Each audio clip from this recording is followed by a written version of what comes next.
Pasensya na po ang amin pong pakikiramay. Ano po ang aming condolences sa mga nasawi po dyan sa Mindanao State University. May update po ba kayo? Anything new or bago na detalye kaugnay sa pagsabog na yon? Diyan po tayo mag-umpisa. Actually, yung after nung pagsabog, karamihan ng mga nasugatan na dala na sa APMC, may Pakpak Medical Center. Then after a few hours, siguro kagabi, mga siguro 7, 35 doon sa 47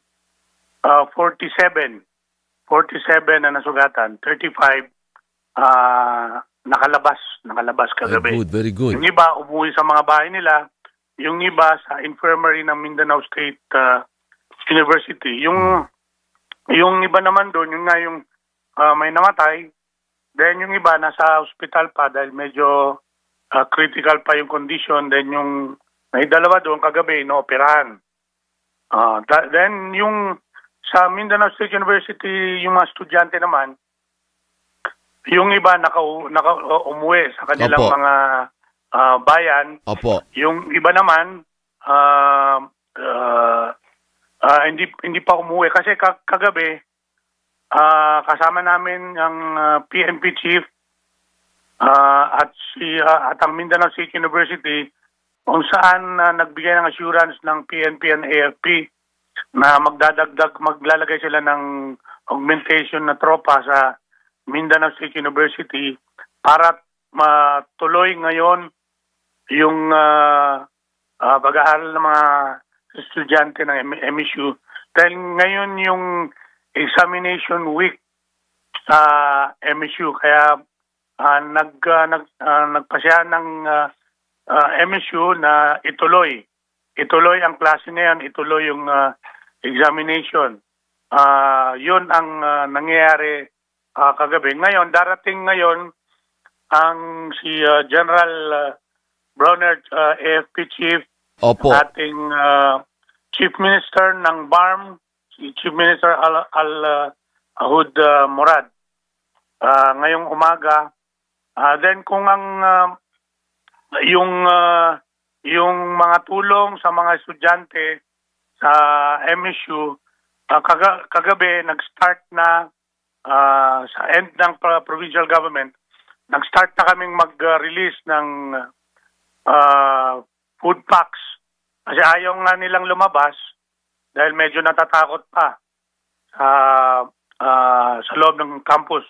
Pero meron na, naglagay na rin ng PNP and AFP para magpatrolya sa loob ng campus. Opo. Para hindi na matakot yung mga estudyante. Gob? At ganun pa rin. Yes. Gob, may bago ba sa ating death toll? May updated ba tayo? Yung apat pa rin? Yung apat pa rin. So, apat ang namatay on the spot. Yun na yun? O may kasi sa ibang reports, naging pito daw yung namatay eh. Totoo ba yun? Hindi. As of kagabi, kahapon, yung sa loob ng gym, dun yung 3 patay. Okay. Then, yung iba dun, nung pagdating sa may Pakpak Medical Center, mayroong death on arrival. Opo. Yun lang, kahapon yung update na So, officially, as far as you know, 4 ang death toll sa pambobombang ito. 4. Hindi 7. Hindi 7. Okay. So, para lang sure.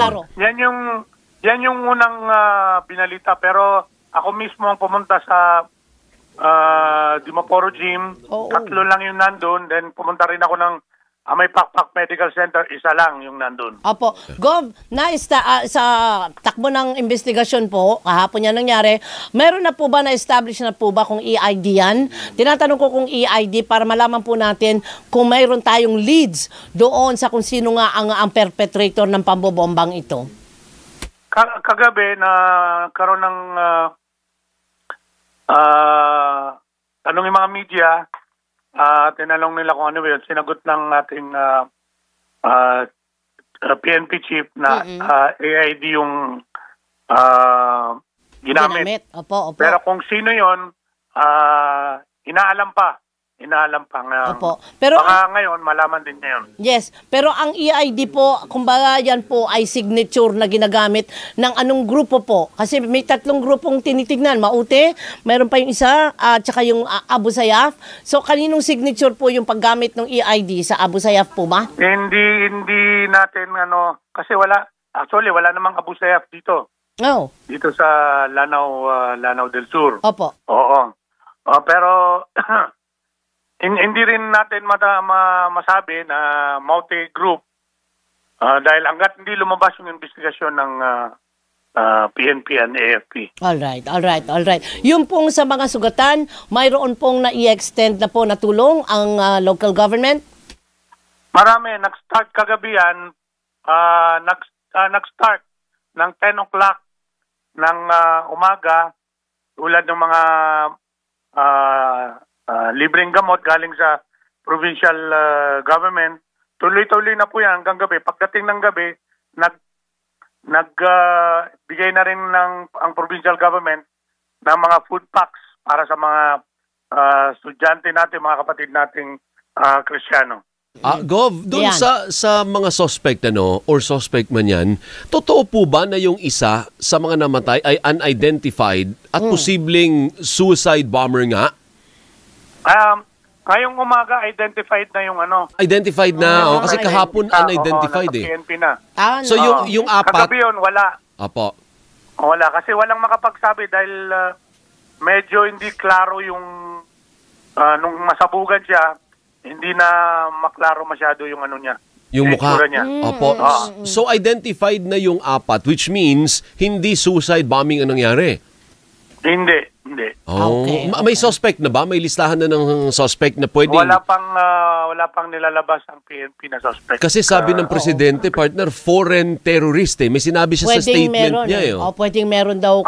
Nabasa natin yun, pero under investigation pa rin dito sa ground. Opo. Ano pa bang may mga galamay dyan sa inyo, Gov? Yung mga maute ba? May galamay pa ba dyan?